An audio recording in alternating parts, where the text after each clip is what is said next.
Mexico is a country of rich culture and even richer history, and at some point bear of old civilizations such as the Aztecs and Mayans.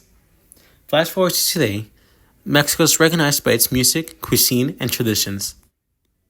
Mexico has some reputation, but one thing that is shared by these outside perspectives is that Mexico and its people are prideful and full of joy. One thing that is hidden from outsiders is the colorism that is indwelled in modern Mexican culture. The Mexico today is a result of colonization by Spain in the 1500s. The Spanish conquistadores were sent in order to send riches back to Spain and spread religion through the New World. Conquistadores would eradicate their ways of living through forced conversion and European education onto the native Mexican population. As Spanish conquest continued, the casta system would be created. The casta system was a social hierarchy that valued Spanish ancestry. As we can see here, it was a racial hierarchy. The less mixed you were, the higher you were in this pyramid. Now, you may wonder how this history lecture ties back to Mexico today. Well, traces of colonialism remain. It has manifested through the attitude that Mexicans have towards people of color. You may be skeptical of this due to the fact that Mexicans are majority of darker skin complexion. In this video, I will demonstrate some of the factors that contribute towards this behavior and the way that this set of behavior manifests. ¿No me vas a presentar a tu ex? No, y por favor no me llames Federica, mija, que no somos iguales. Ándale, y vete yendo al súper. Mi sirvienta. In this clip from the Mexican show La Familia P.Luche, we can see Federica, played by Consuelo Duval, get mesmerized at the sight of what is supposed to be an American man. Federica even calls her friend her maid in order to win over the man's attention. This clip is a parody of the colorist gaze that we as people have. Although made to make an audience laugh, this is a real thing that is prevalent in our culture.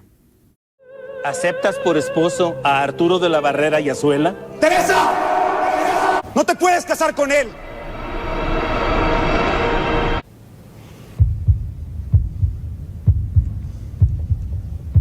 Mira, Teresa, tú me amas a mí, no por un compromiso. This clip from Teresa, a Mexican telenovela, portrays a classical trope of the female protagonist having to pick between her love interest. It is just unfortunate that it's always a handsome, light-skinned man that gets chosen. This prejudice is also manifest in advertisements as well, with having white skin being portrayed as being wealthy or having money. These tropes in telenovelas and advertisements in Mexico are the consequences of the casta system that Spanish conquest established and which modern Mexico is built upon. The following is an interview with my girlfriend, who's from Monterrey, which is known for being both classist and colorist. De Monterrey, ¿dirías tú que la gente es definida económicamente por el color de su piel? En muchos aspectos sí, se ve más como en películas mexicanas de Hollywood, por decir, por un ejemplo, como las personas morenas están como en limpieza y son tratados mal por los jefes, que son mayoría de tiempo güeros o de piel más clarita. Y creo que en ese aspecto sí, como los define económicamente. Ok.